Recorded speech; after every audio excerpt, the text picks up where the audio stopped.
Good morning, good afternoon, whatever time of day it is that you are listening, folks. Thank you very, very much for listening. Today is the 11th of November, year of our Lord 2020-24. Welcome to yet another edition of the Coping Hour, hosted by Nicholas Hinkle, aka Mochano. Not just any episode, ladies and gentlemen, not just any episode. Not only is this the 100th episode special, not only is this the 366th day, because it was a leap year, anniversary of the Coping Hour and its inception. 1 year ago today was when the first episode of the Coping Hour aired, and the second episode of the Coping Hour aired.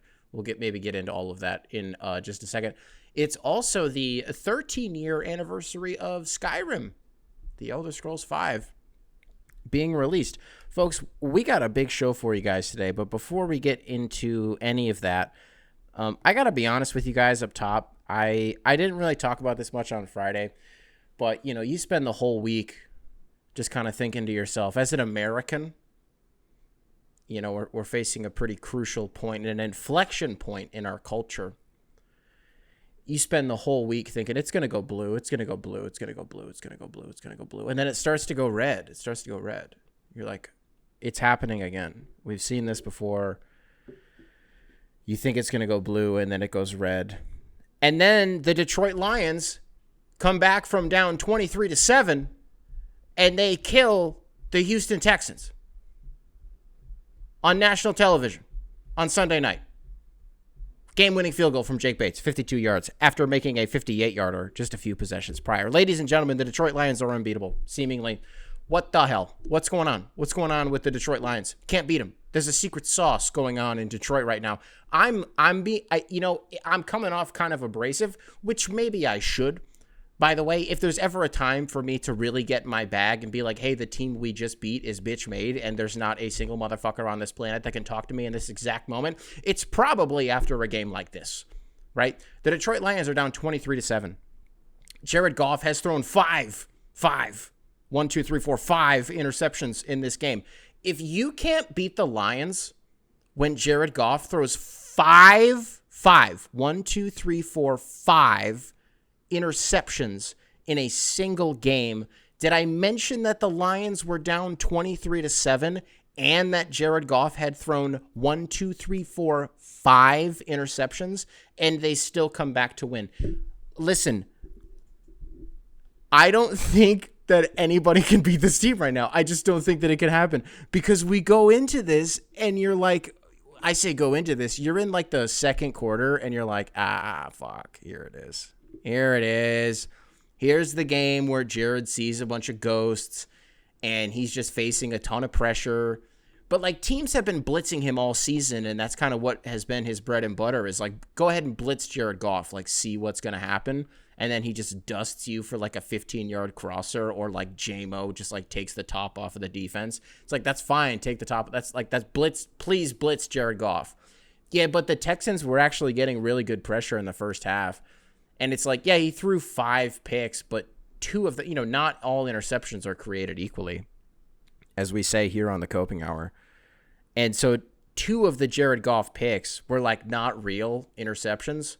One of them, both of them were just like deflections and just like dumb, fluky plays. And like, he wasn't making a bad throw. It was just something that happened at the line of scrimmage, or he was facing pressure. You know what I mean? Like, it doesn't really matter. Okay, so he threw 3 interceptions, if you look at it that way. That's still a lot of interceptions. And the Lions, who were more or less dead in the water. Like, you talk about this defense, the one thing we've said about this team all season is like, man, it's crazy. You look, 365 days ago, like, what were the Detroit Lions? A really, really good offensive team, like an offensive powerhouse. It was just contingent on a week-to-week basis, their wins or losses, on how the defense performed and like what you actually got out of the defense. And then this year, to start the season, it was kind of like, so the defense is good, but the offense has been kind of weird. And then you play Seattle on Monday night in Detroit, you pull out the all-black uniforms, and it was like, there's the offense. The Lions play 5 consecutive outstanding weeks on both sides of the ball. The Minnesota game maybe being the exception. There were sort of, some miscues on both sides of the ball. But by the way, still came out with a win in that one. The Lions are 8-1 right now. 8-1. 8-1. That means 8 victories and 1 loss. They should be 7-2. The Houston Texans should have scored 100 points on Sunday night. 100 at a minimum. And they didn't. Why didn't they do that? Because CJ Stroud sucks and got shut out in the second half by a Lions defense that had honestly been awesome all night. By all accounts, they had been great all night. It was just when the offense, a.k.a. Jared Goff, on his way to throwing, I forgot to mention this, threw 5 interceptions tonight, would put the defense in a bad spot, and it turned into like a bend, don't break, and then they would break or they would bend, and it was like, all right, well, the next drive, go out there and, do something about it. And then Jared Goff would throw another interception, and it was just like, it's not going to happen tonight. It's fine. That's all right. Man, I'm sitting here at halftime. I got a buddy over right now. I haven't seen him in over a year. I'm drinking some beers. Like, I'm feeling good. I'm like, I'm taping the 100th episode. I'm taping this late at night at this point. I'm not going to get any sleep. My kid's going to wake me up at 5 o'clock in the morning. I'm just like, you know what? I would rather Jared get this game out of the way right now, where it's inconsequential. I'm okay with losing a game in week 10, even if it's on national television. Like, just get this out of your system, because we had been spending how many weeks now talking about how efficient Jared Goff had been with like an 80% completion rating or completion percentage rather.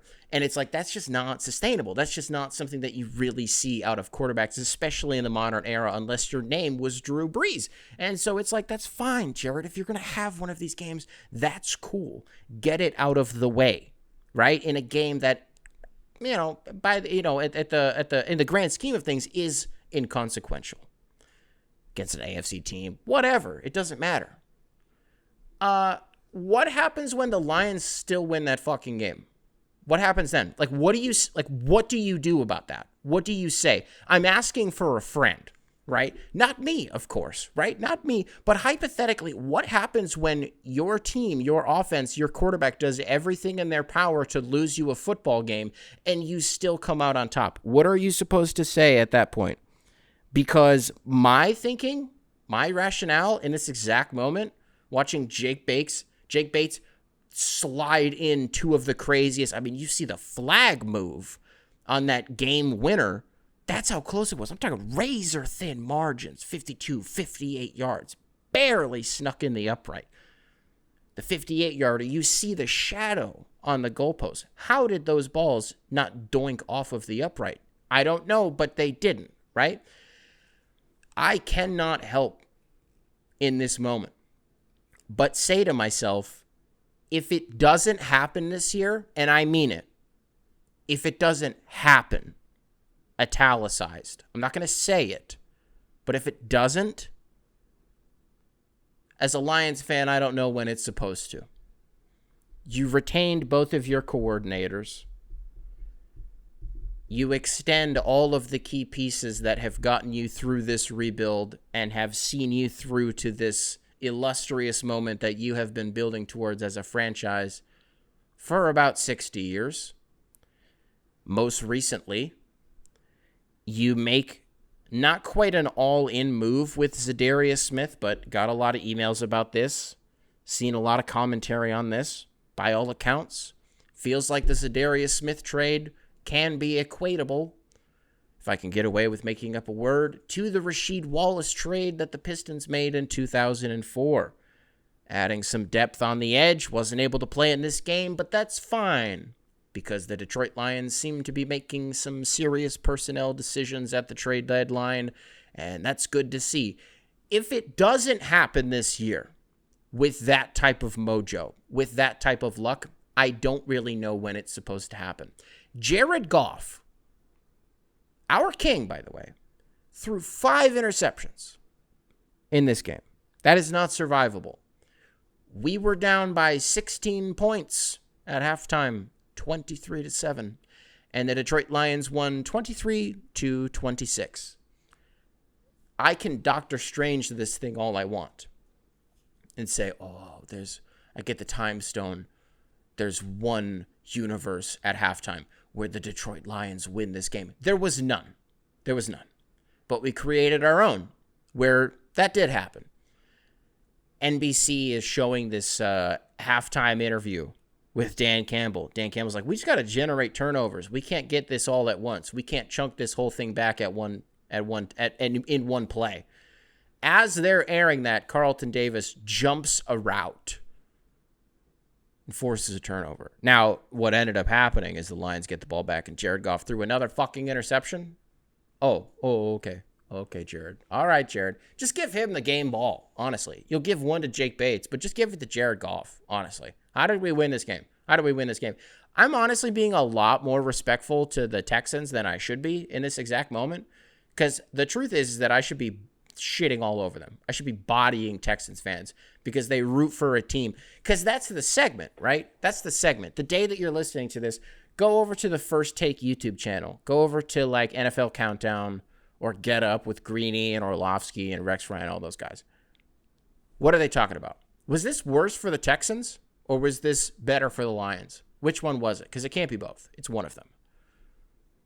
For those of you who were locked in to the NFL on this Veterans Day Sunday, preceding Veterans Day, I should say, holy turnovers, Batman. That was the theme of the day. Is every single game that you turned on, there were fumbles, there were strip sacks, there were interceptions. That's what was going on today. And what we in this household drew as the consensus was this is either a really good omen for Lions fans and that CJ Stroud is going to just throw a million interceptions, or it's a bad one. And we're going to have that Jared Goff game that we just kind of haven't had this year. The Tampa Bay game, you could argue, was maybe the game that we're talking about, but Jared had a couple of those games last year where he's just seeing ghosts, right? Is this a bad omen for Jared Goff? It turns out it was kind of both. It was mediumly both. Like, in comparison, CJ Stroud throwing 2 picks, it doesn't seem that major. It doesn't seem like that big of a deal. When you look at the other guy who threw 5 interceptions in a single game, the Texans got shut out in the second half. The Texans didn't score a single point in the second half. I've been a little bit worried about this all week, being like, the Texans are a real team. You know, they were shoehorned in to start the season as the team that, like, they were like the sexy hipster pick that pundits would be like, watch out for the Texans to make a Super Bowl run, which was like the most annoying shit in the world to me because it was like, be fucking for real for 2 seconds. And like, I'm not just saying that just because we absolutely embarrassed the fuck out of them on national TV on their home field, which, by the way, shout out to your fans for not even showing up for this fucking game. Lions fans just like bought all the tickets and showed up. Shout out to them. Not even trying to be distasteful, but like, your team sucks and your fans suck. That's horrible. Goddamn. Can't imagine a worse scenario for Texans fans. And it's not even like, listen, I can talk as recklessly as I want because the Lions should have lost again by 1 million points, but they didn't. You know why? Because this team has an identity. It's grit. And it's not just grit, it's winning football games. Can you believe that? Can you believe that? For those of you who have been watching football for your entire life, for those of you who have been NFL fans for your entire life, to hear somebody say that the Lions' current brand of football is just winning and that's it? What? Huh? Are you also rubbing your eyes like a Looney Tunes character? Because that's what I'm doing. What I find interesting, we talk about this NFL Sunday and the omens, whether they be good or bad. I picked up on something. Did you pick up on this too? When you talk about pundits and their picks for the Super Bowl, what do you hear the most right now? Lions, Chiefs. It's pretty popular. It's a pretty popular pick right now. Well, we've spent the last 14 minutes talking about the Detroit Lions and what that win felt like for me, which I don't even feel like I've done a good job encapsulating. Houston should be embarrassed. Houston shouldn't even show up to this podcast, to be honest with you. Not this episode. You think we're going to talk about the Rockets game? We might talk about the Rockets game. But you think we're going to... What? Congratulations. Like, Detroit and Houston played in 2 different sports today, and we split the series. Which game do you think I cared more about? Which one? Going to give you a wild guess. Let's get back to the point. I see a Detroit Lions team that had some insane voodoo go their way, but it was like will and determination that won them that game. They had no business winning that game. Jared Goff threw 5 interceptions. The Lions, I haven't mentioned any of this, but the Lions were down 23-7 also, and they still won the game. The Kansas City Chiefs won against the Broncos on a blocked field goal attempt. You don't see that in the NFL. You just don't see that. College, for sure. Because there are so many games that happen any given Saturday, and maybe it's a D4 school that does it, right? Blocked field goal to win a game. It happens. In the NFL, game-winning field goals are one thing. To block it, to win, to improve to 9-0 on the season, doesn't happen that often. We talk about the Kansas City Chiefs and how you have a quarterback in Patrick Mahomes where he's not putting up these gaudy numbers. He's not. He's not going to win the MVP this year. Far cry from, throwing 50 touchdowns in a season. Does not mean that Patrick Mahomes is bad. We talked last week about how, doesn't it kind of feel like everybody's learned their lesson? And even if they don't feel confident about Kansas City being the quote-unquote best team in the NFL this season, we all understand what it is when it is. And with the Kansas City Chiefs, when it's crunch time, they're going to win a football game. You want to talk about voodoo. Bo Nix was really good in that game. Threw like 8 incompletions, threw for 270 yards and a pair of touchdowns. Did not matter. Didn't matter because the Chiefs have magic. They have voodoo on their side. Block a field goal to win the game.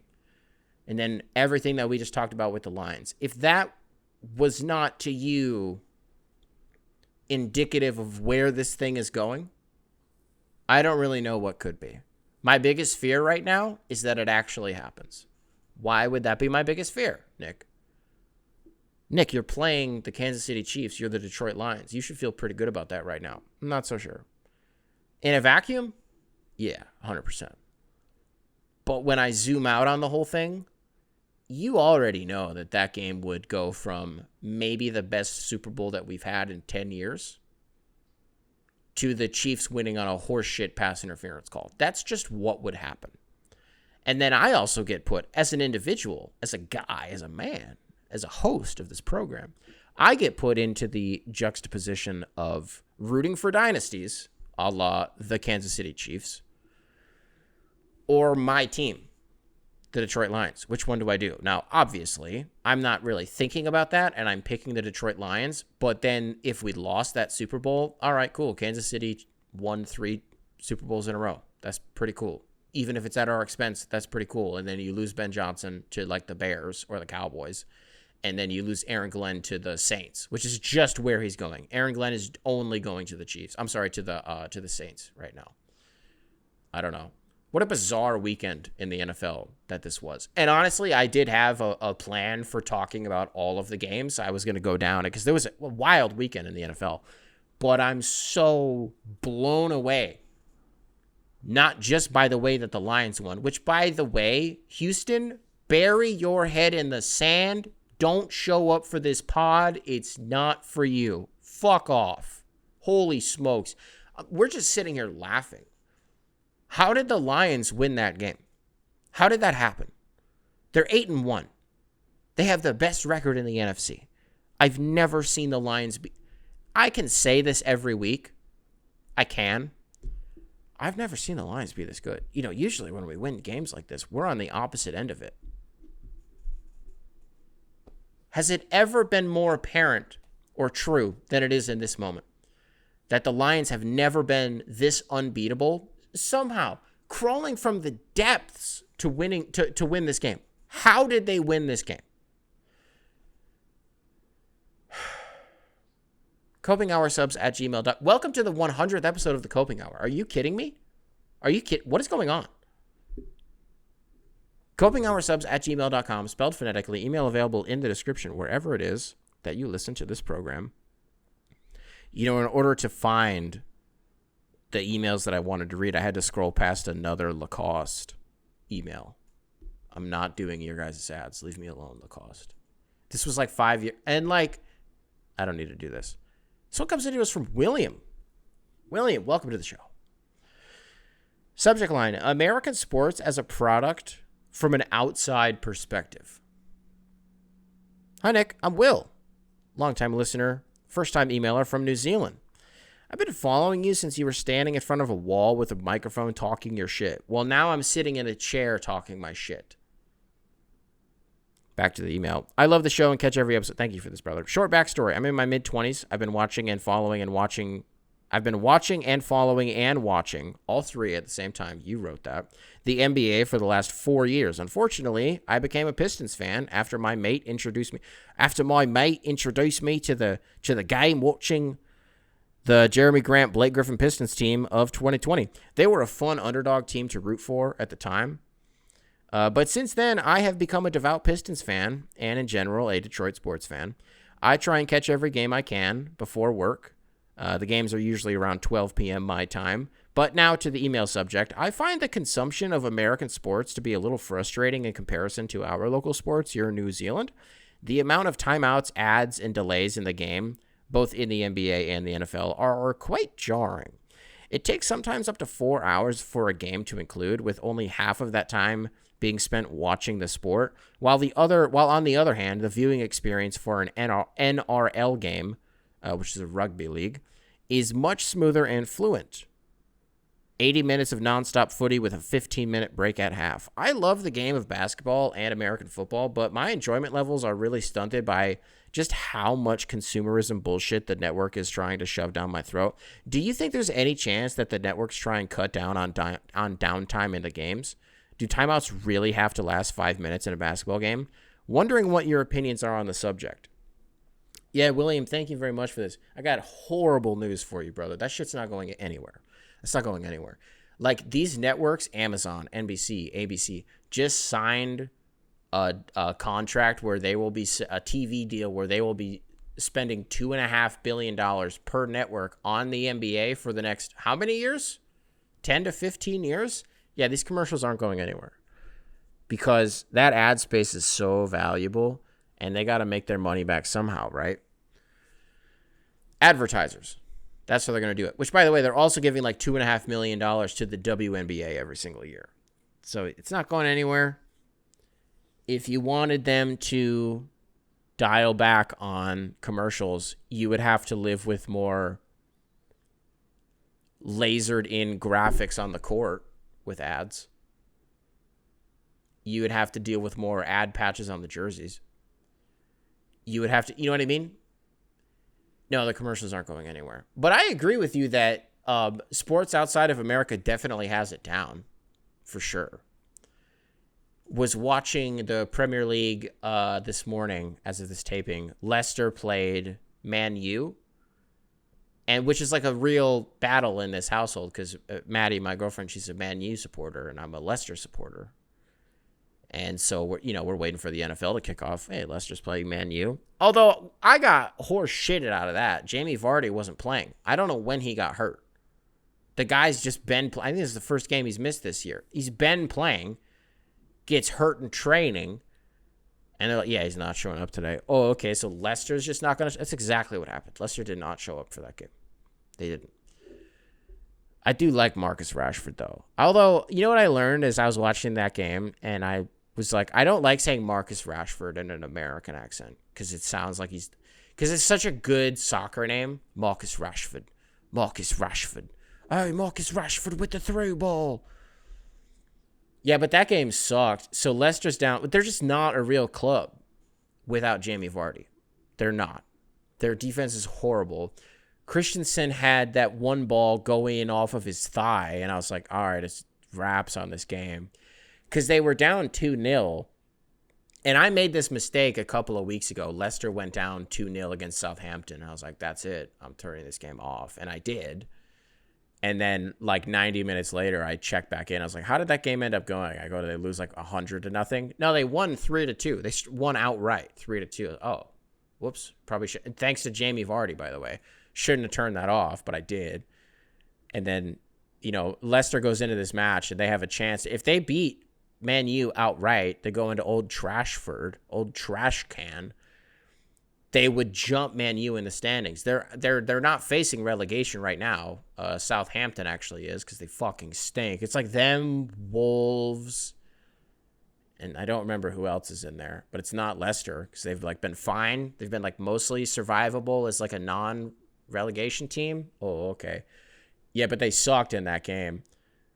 Here's my question. Hold on. Let me actually get back to the email. Yeah, but they just got it down because there are like no commercials. They're like none. You watch for 45 minutes plus extra time, and then they go to halftime and you watch commercials, kind of. Mostly it's just like action. Mostly it's just like, hey, here are the key plays from the first half. And then there's like a little bit of commercials. And then they come back from the break and you watch another 45 minutes of the game, uninterrupted, mostly. And then they, some added time, and then they end the game. And that's it. And then you can go do whatever you want. And they're like, no commercials. It's awesome. So I hear what you're saying. And from an outside perspective, like when you're spoiled with something like that, like, yeah, for sure. But like, it's not going to go anywhere just because we got to make these. Like, do you want these players making a ton of money? Then the contracts, the TV contracts are the way that they are. They're structured the way that they are so that the NBA can show you a bunch of commercials and sell you a bunch of shit. Here's a question about Kylian Mbappe. Does he suck now? Is that the take? Is he just like, nah, I don't want to say like he's washed because I hate when people, this guy's washed. I don't believe that.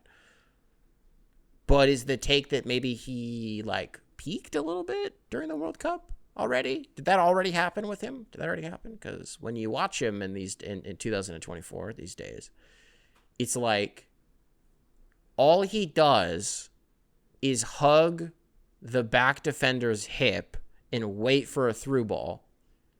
And then he'll get it, and then he'll just be offsides. That's it. That's the Kylian Mbappe experience in 2024. Like, at least when Erling Haaland, who, by the way, isn't he having a down year? I have no idea. I'm pretty sure he is. That's like his whole deal, which is why I love him so much, which is why I think he's so endearing, and why I like watching Man U is because of him. Because he just kicks the ball. That's all he does. And not in like I think I've done this spiel before, but like, oh, he plays soccer and he just kicks the ball. Yeah. I mean, literally, he doesn't dribble. He just like sits in the box and just like waits for a ball to come to him, and he'll just turn around and fire it at like 400 miles an hour. Usually it goes in, or he's just offsides. It's the Kylian Mbappe experience. Maybe we have to make a coping tower pyramid of Premier League dumb, although Mbappe's not in the Premier League. But you know what I mean? Tower of soccer dumb. Something like that. Commercials aren't going anywhere, brother. Would love to say that I wish that they were. Here's some horse shit that I'm sick of. You want to know what I'm sick of? Impromptu segment. I'm sick of this. I'm tired of this. These like Uber Eats commercials. There's also an Aflac commercial that does this. Or is it? I think it's a Dr. Pepper commercial. Commercials that are acknowledging the meta-ness of their own commercials. Uber Eats is like, hey, did you know that, hey, isn't it weird that the NFL is they try to sell you food during these games. And then they're like, wait, we're in a commercial where we're just like trying to sell you food. And it's like, no, stop trying to, no, you can't reverse psychology. I'm butchering this, but you know what I'm talking about. There's a Dr. Pepper commercial where this kid is like, don't you think it's weird that we just live in a commercial? And the dad's like, we don't live in a commercial. And the kid's like, the Aflac duck is right there. And then the Aflac duck is like, Aflac. And you're like, what is this? Don't try to get cutesy with me and try to, like, the meta-ness of these ads does not change the fact that they are still advertisements and that you are trying to sell to me. This is not endearing or cute to me the way that you are trying to pitch it. Fuck off. copinghoursubs@gmail.com, spelled phonetically. Email available in the description, wherever it is that you listen to this program. Holy shit, we got a Texans fan. We have a Texans fan coming in real time. Ooh. Mizael? Mizael? M-I-Z-A-E-L. Welcome to the show. Subject line, devastation. Hi, Nick, Texans fan here. Congrats on the win. Thank you. As someone who's been watching since the episode count was in single digits, it's been, well, now I feel bad that I've been shitting on you the whole time. But back to the email. It's been quite a few times where you bring up how your team losing on Sunday just sticks with you through the week, and I can already tell this is going to be one of those for me. It fucking should be, if we're being honest. I'm just crushed because it's one of those games where it just sets it that your team isn't for real. That no matter how much this group of guys that you love so much and have gotten so invested into playing their asses off, they just can't hang with the big boys. When the sights were set on division titles in the past year, this didn't really matter. All I would care about was beating the Colts, Titans, Jags, and of course we're going to lose to the Chiefs and the Ravens, etc. But this year, with all the hype around this team, it felt different. But this game...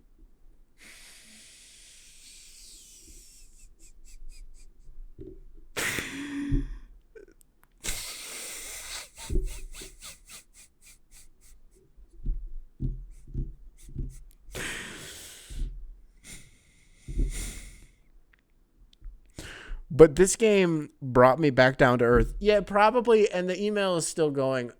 Jared Goff threw 5 interceptions.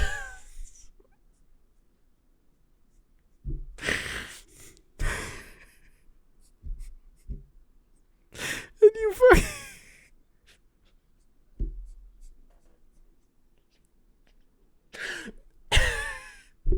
and you fucking lost the game.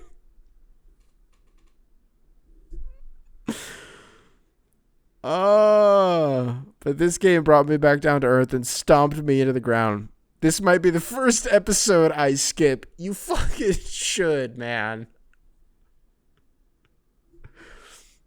I'm sorry. Let's keep going with this. Just because hearing about this game will bring back what I'm feeling right now. Although maybe hearing about a similar experience where you had to come to terms with your team's ceiling would help the coping. Thanks for giving me somewhere to vent and to continue producing the content. Thank you for this, brother. You want to hear about a similar experience where I had to come to terms with my team's ceiling. We played a game on a Sunday night where we were just getting absolutely smacked against a team that I absolutely respected. And then we came back from down 16 points despite our quarterback throwing 5 interceptions, and I realized that our ceiling is the fucking Super Bowl. That's what I realized. I don't know. There's no way I can't talk you through this one, brother. You got to wear this one. There is nobody in America who will be able to package this for Texans fans where it's like a good look. Look, there is a non-zero chance that I will get my comeuppance this year. I'm not naive to the fact that every fucking Monday I come around on this program and I'm like, have you guys seen how good the Lions are and that literally nobody can beat this team? It is not outside of the realm of possibility that a game will happen where Jared Goff throws maybe it'll take 6 interceptions. Is that how you beat Detroit? Jared can throw 5 interceptions. You just need him to throw 6 and then you'll lose the game. I don't have anything for you. This honestly, and I'm so sorry to have used you as an example, but illustrates why I feel so good in this exact moment is because I know that there are people out there who are having the worst night and will have the worst week having to even think about the fact that this game happened. Because the truth is, I was like very at peace with the fact that we were about to lose. I was like, that's fine. Get this. This is a dumb loss. The Lions weren't going to go 16-1. I like the Texans. I like CJ. I like Tank Dell. I like Dalton Schultz. I like Joe Mick. I have no problem. I like Nico Collins. Wish he would have played in this game. I'm sure Texans fans do too. Maybe you would have scored a point in the second half. What just happened? What's going on? I don't know. I don't know. Man, well, there's so many emails just flying in like in real time that I kind of want to read, but you know what I want to do actually? So it's the 100th episode, and at the tail end of this one, we're going to talk about me a little bit. But one of the highlights of this show throughout the previous 199 episodes has been you, the listener, despite the previous emailer who I just spent a couple of minutes shitting on. Isolated. That is an isolated incident. I'm sure they're really, really nice. I'm sure they're an awesome person, but they know what it is right now, right? I'm telling you, the game ended an hour ago and I've had like 100 beers. So you're not going to be able to tell me anything right now. But I wanted to highlight some of you out here because we had a coping hour first, a girlfriend and boyfriend, a partnership, each emailed the show separately. And I think they're both very long emails. They definitely deserve each other because they're long-winded as fuck. But they're very nice people. And I really appreciate your journey listening to the show and as individuals as much as I do. This sounds dumb, but appreciate my own journey because I committed to this for 100 episodes. That's not nothing. But to hear you guys humanize yourself from my perspective, right? Just so you're not ones and zeros on a page. From these two people, I really appreciated it. This one comes into us from Emma. Emma, welcome to the show. Subject line, a friend of the show sharing a possible episode suggestion. Hi, Nick. My name is Emma. I hope you and your family are doing well. I write this email because for the past 2 weeks of Coping Hour, you've been giving little stories about you and your partner and how you two have navigated your relationship and new parenthood journey. I suppose you have made me really curious to what your partner does for a living. Do you think Maddie would be interested in doing an episode where she talks about her career, how she's navigated her life journey, and maybe her version of how you two met? Of course, I only request that you two discuss what you would be willing to do in such an episode. No pressure at all. Just thought I'd send an email to suggest the idea. And then they gave me a bunch of context about which I won't read any of it just because it is all very personal. But I did want to highlight that first thing. They also included pictures of them, and so they live in France. They included some pictures of them and their significant other. Beautiful couple. Beautiful couple. The theme continues with the listeners of this show. I will just leave it at that, ladies and gentlemen. Absolutely beautiful couple, both of them. And we will be hearing from the significant other here in just a moment. I've been very meticulous with what I divulge about Maddie and what I don't. And the one episode that we did together, I don't even know what number that would have been, but we purposely have not mentioned where she works because that's not important. It doesn't matter. It's a very, very cool job, but, you know, the first however many months of this show and even the Bunny Cardigan show, like, just to give you guys an idea of how protective I am of that woman, James, the guy I did the Bunny Cardigan show with, for the first, year and a half that we did that show, James wasn't even convinced that she was real because I just, wouldn't let anybody interact with her or anything because I know what happens on the internet and I know what people do to me, and the fact that would ever be directed at her was something I would kill someone. Real life, I would go to jail. And so I was just, I've just always been very protective of her. And the day that I did finally I was like, fuck it, let's just, you want to do an episode together? The context to it honestly would not be that interesting to you guys, but I was like, you're the mother of my child. I want to do this thing. Let's do it. And so we did, and it was awesome. But there are some things that, Emma, I super appreciate this, and it's very kind. The work thing, specifically her job, is something that we will never talk about. But I can give you her version of how we met. She was a senior in high school. I was a sophomore. I was on homecoming court. I got voted on homecoming court. I got voted on homecoming court because I had recently been the victim of a bullying. Someone berated me on ask.fm and was like, you need to kill yourself. A lot. They were like, you need to kill yourself. And I was like, fine, maybe I will. And then the next day I showed up. I'm really watering this down, but that is what happened. Somebody was like, you need to kill yourself. And a bunch of people in my school saw it. And the next day I went to class. I was in my second hour and I got called down to the office. And I was like, I don't get in trouble. Why am I here? I'm the best kid in the world. Why am I here? I don't do my work, but I'm not a bad kid. Why am I here? And they're like, we saw that some people told you to kill yourself and we just want to make sure that you're okay. And then they sent me to therapy. It was the worst experience of my life because my therapist was a freak. He was a sicko. And then it is still in my head to this day. A week after that incident happened, I got voted onto homecoming court. And I was in a parade. Got to wear a little sash that was homecoming royalty my sophomore year.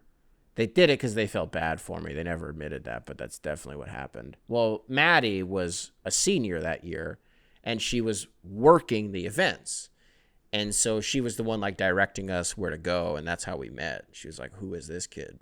She was like, in 10 years, I want to have this guy's kid. That's exactly what happened. And I was just teasing her about it earlier today. I was like, if a guy was 17 years old and he was like, wow, this 15-year-old girl, that motherfucker would be crucified and put on a list. So I'm like, what does that say about you? She doesn't like that joke. She doesn't think that's very funny. The truth is, it's not that uncommon. The truth is, it's not that weird, but it is funny to flip it on her just to see how she reacts to it, because she always reacts negatively to it. So I want to thank Emma for that. And then we also got an email from Emma's partner, Finn, copingoursubs@gmail.com, spelled phonetically. Email available in the description, wherever it is that you listen to this program. Subject line, NBA trades, couples coping hour, and Interstellar. Although I think there was something else that she included that I wanted to read. We're already past it. Maybe Finn will help us out with it. But this is Emma's partner. So it's like, this is the first ever. Let's just read the email. Finn, welcome to the show. Hello, Mr. Mo. I'm emailing you from sunny, is it Marseille, France? Regarding a hoops question that has been on my mind for a couple days. Before that, though, my partner Emma, who I moved here with, told me that she emailed into the show for the first time the other day. I am interested. Does this make us the first couple to have both emailed into the coping hour? If so, I would likely do an involuntary backflip because that is awesome. Yeah, to the best of my knowledge, I don't think that's ever happened. And that does genuinely make me happy that you guys have that shared experience and that shared. First of all, I would be happy about that anyways, even if that shared experience wasn't me. Just that there's a couple out there who actually enjoys each other. It's like, yeah, we're like in this together because we love each other. And like, you know, because I think in 2024, it's easy to be disillusioned by what that dynamic is actually supposed to be like. So good for you guys. And again, the fact that I'm that shared experience means more to me than I would ever be able to articulate, even in episode 100. So yeah, congrats to you guys. That's a first. Shout out to Finn and Emma. Attached a picture of us, yada, yada, yada. You guys are beautiful. Okay, onto the email. I'm a Warriors fan. Well, no, I didn't want to read this part. I wanted to go on to the next part. Well, no, I want to respect your email. But I don't want to say I don't care, but it's Buddy Hield. I don't give a shit. I'm going to read it. It's episode 100. Onto the email. I'm a Warriors fan, and so far this season we have been capital C cooking, contrary to the mediocre expectations going into the season. One big reason for this has been the emergence of Buddy Hield as a genuine capital G guy for this team, who can make big winning plays when we need it, especially down the stretch when teams key in on Steph. Here's my thing. When the team announced that we got Buddy Hield right after losing Clay, I was kind of like, ... okay, ...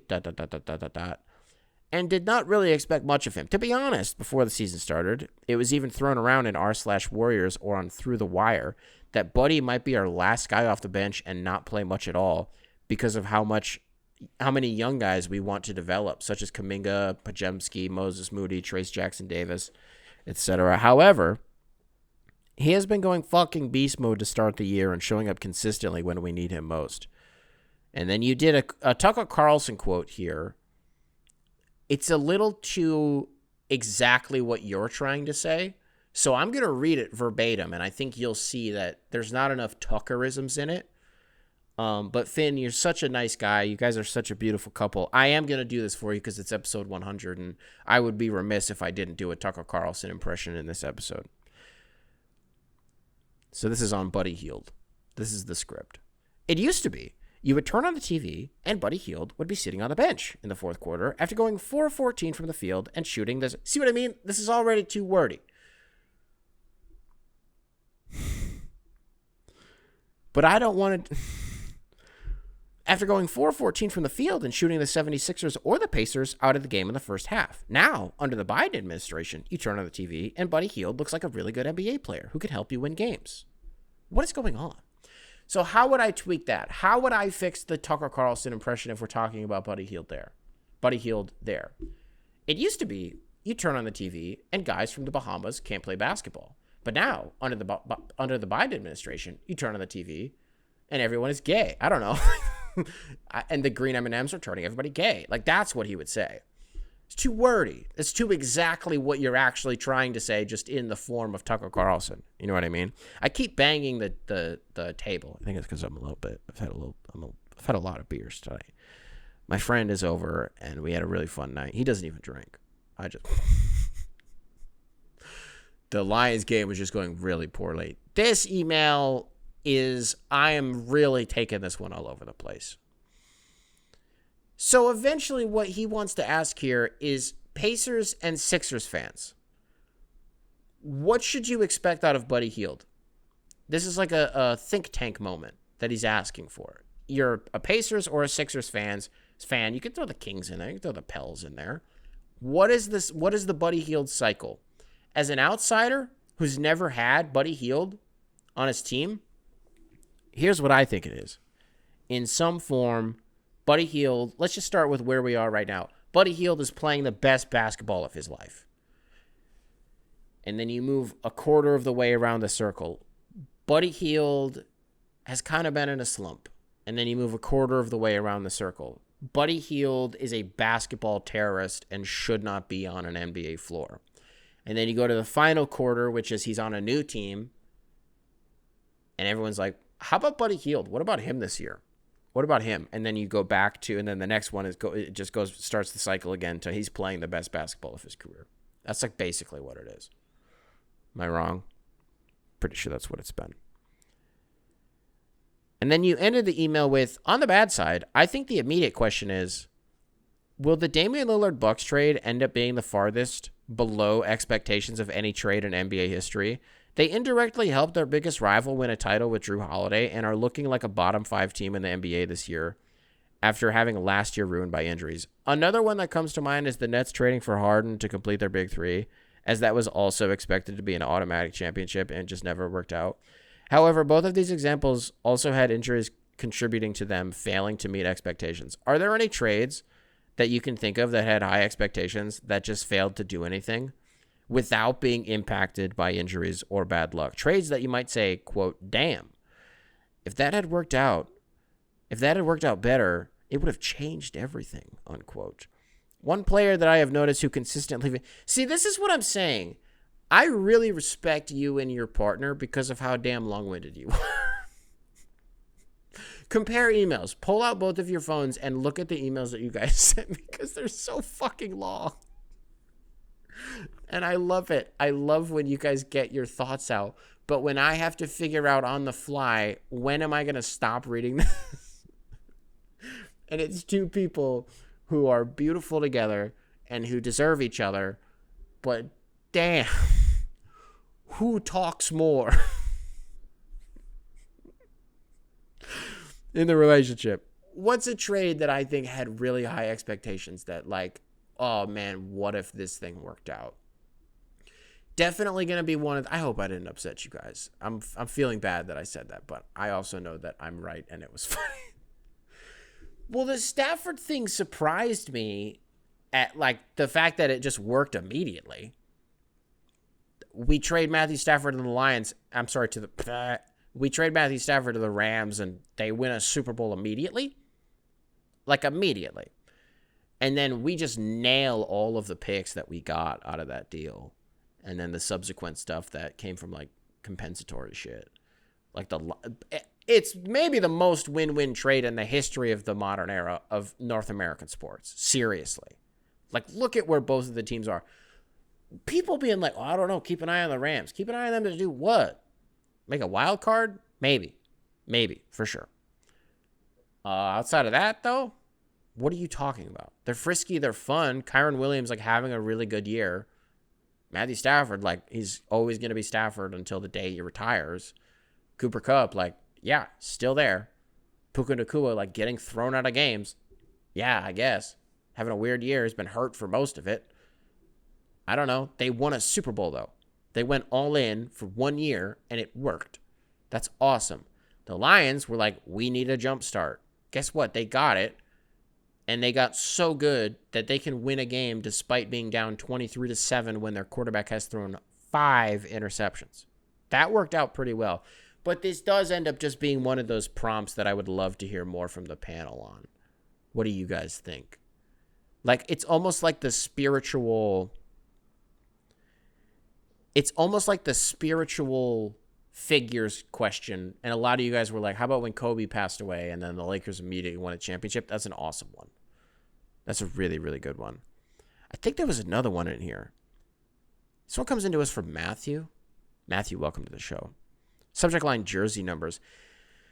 Even if you don't address any of this on the show, I hope it opens a train of thought for I'm reading it on the show. Basketball players that fit their jersey number are more aesthetically pleasing.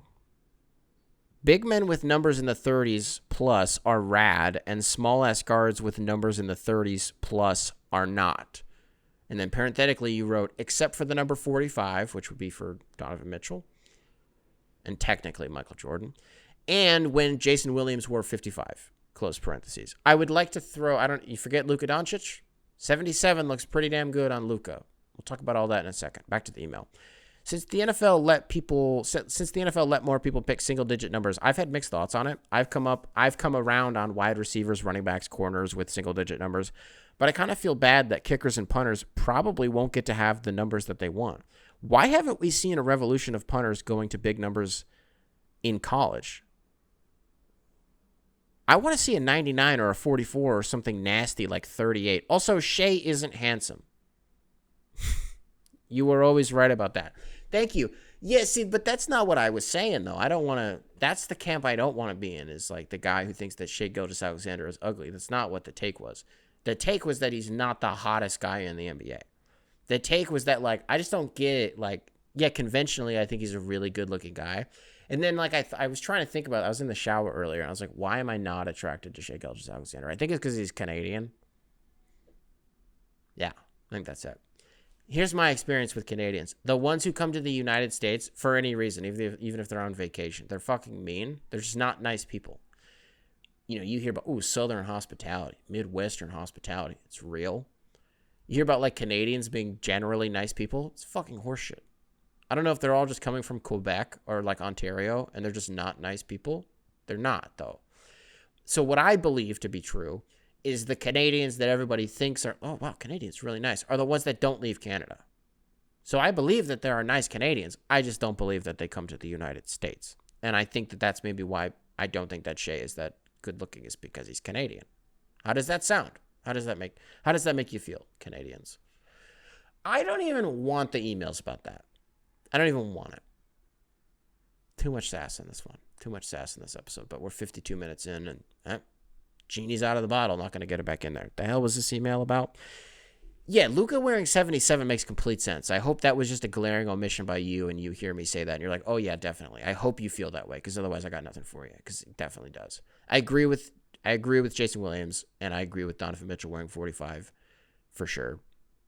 You get a point guard wearing something in the 20s, wraps on the career. My brain goes to like a Kay Felder from Oakland, came to the Pistons, wore like 20, wrong, record scratch, freeze frame. You're probably wondering how you got here. Not in the NBA. Because like at Oakland, bucket for sure. Like I'm not here to debate that. But in the league, nope. No, because you wore number 20. You could wear double digits. You can't wear 20, though. You know what I mean? I don't know. Even with Luka, could he pull off any number? This is the segment. Let's go through every single number in the vernacular that Luka Doncic could conceivably wear in the NBA and figure out if he could wear it. 1 through 10, he's good. God damn, this segment's going to be bad.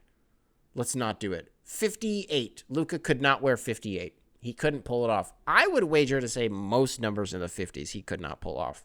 50, maybe. 55 on like some Mookie Betts, maybe. 57, maybe. 58 or 59? Hell no. Absolutely not. He could not do that. Folks, it is the 100th episode of the Coping Hour. It is also the 1-year anniversary. You know, for those of you who have been around for a while, mainly since the 30th episode at least, that episode meant a lot to me. There's an old television adage that it's not a real show until you get 30 episodes in the can. And the first 30 episodes of this show, I was really trying to find my footing, and more importantly, was just trying to stay committed to something for once in my life, instead of being hyper fixated on something for 2 weeks and then learning everything that I can about it and really committing myself to this endeavor for the future. And then after those 2 weeks are done, I say, never mind. I dust my hands. I say, that's not what I want to do anymore. What's the next thing? What's the shiny new toy I stuck with it. That was a big deal for me because I didn't have anybody to hold me accountable. I say this in the most respectful way possible.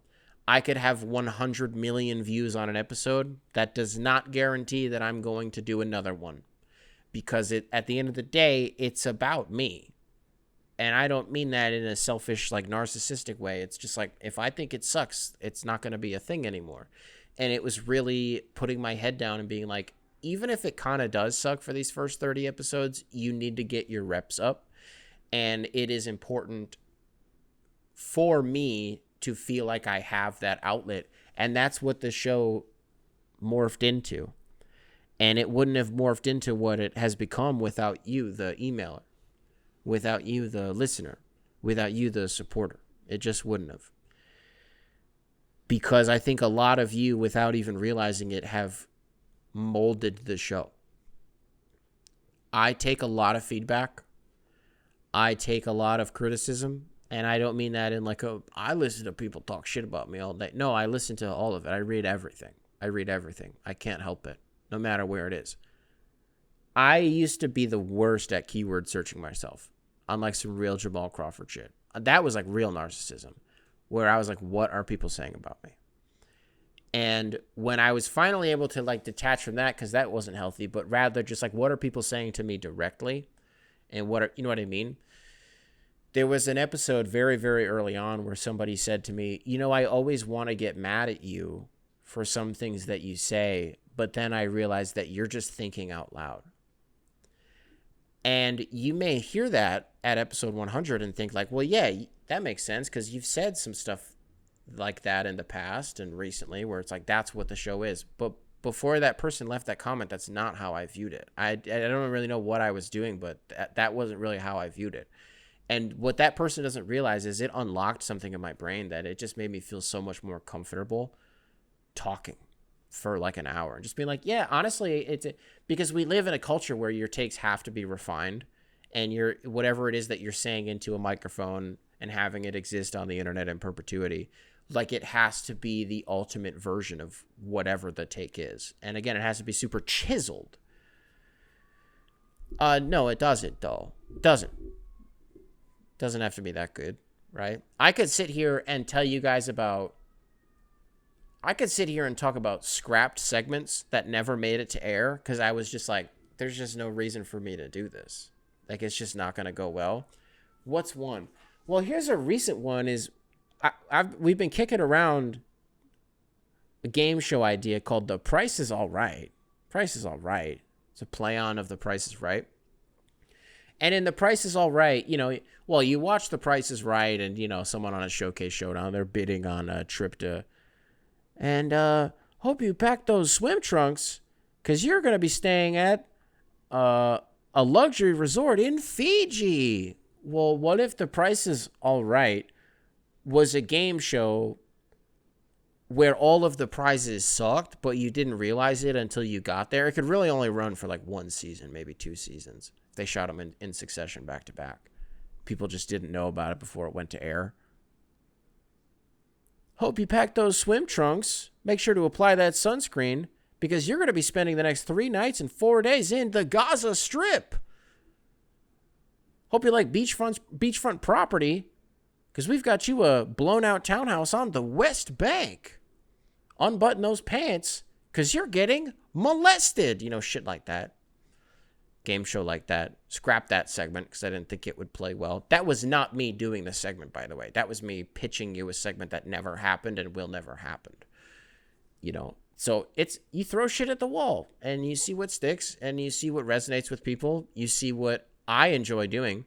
One of my favorite segments that I've ever done on this show was probably the worst one that I've ever done, which was NBA Commissioner Bernie Sanders, which immediately led into John Morant loves guns. That's probably my favorite 7 minutes I've ever done on this show because of how stupid it was. But I meant it, and it was just fun to be dumb and know that people... I'm kind of losing the point here, man. I don't know. I'm just very grateful to be 100 episodes deep into this and to feel like I have carved out something that makes me feel very fulfilled, and also you, the listener, remains supportive of that. That's something that is really hard to achieve in a meaningful way in 2024 in a digital way. It's really hard to achieve sincerity from a digital audience. It's really hard to achieve deep reflection from a digital audience. And it's also really hard to achieve retention from a digital audience. I am fortunate enough to have been able to carve out all three of those things from you, the person listening to this at home. Your participation in the email is not necessary, but the way that you influence the show without even realizing it.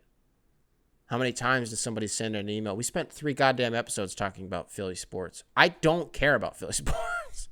I don't care about them. But people are passionate about it. And you're passionate about this show the same way that I am. I have a million more things that I want to say, but I started this show on a whim. 12 hours before the first episode was published, I didn't know that I was going to be starting a podcast. I didn't know I was going to be starting a show. I had no idea. But I was feeling manic, and I felt like I needed to do something, and it happened. You know what I mean? And to be here 100 episodes later after, like, I try not to reflect on shit that's happened in my life that much. In terms of, you talk about my previous employers. I talk about it sometimes, but not in like a really meaningful way. Not on camera, at least. I'm surprised that I'm back on the horse, to be honest with you. I can think of a few reasons why I would never do that again, but I know where I am at my most valuable digitally. And I know I keep saying that word, but that is the lens that I look at this through. And I know where my value is, and I know it is sitting in this chair, speaking into this microphone, and performing on this camera. And I'm very thankful that you guys let me do that, man. It's 100 episodes. 100 of them. 100 smackaroonies. Spotify listeners, what do I got for you guys? QWERTY, like on the keyboard, QWERTY, QWERTY, with like a winky face. However you like to do your winky faces. QWERTY. If you want to throw up a peace sign, a little kissy emoji, whatever you want to do, but QWERTY is the message this week. Okay? That's not math shit. I told you we weren't going to do math shit, Spotify. No more Pythagorean's theorem or slope intercept. The hell? What do you guys think? I'm Rain Man? I'm supposed to know all that shit? Hell no. You think I'm Scotty Barnes? Scotty Barnes out for the next 3 weeks. Motherfucker's in his basement building a model train. Got like a welder's mask in his basement, sipping Capri Sun. What is Scotty Barnes doing out for 3 weeks? What the hell? Folks, if you're listening to this on Spotify, be sure to rate 5 stars. Leave QWERTY, winky face, peace sign. If you're listening to this on YouTube, be sure to leave a like, subscribe. Nice little comment for the algorithm. Make sure to keep primary control. Let primary control just kind of fuck around. It's the 100th episode. Let primary control do whatever they want. You don't have to leave a comment for this episode. It's okay. I will catch you guys in the next one. Beautiful.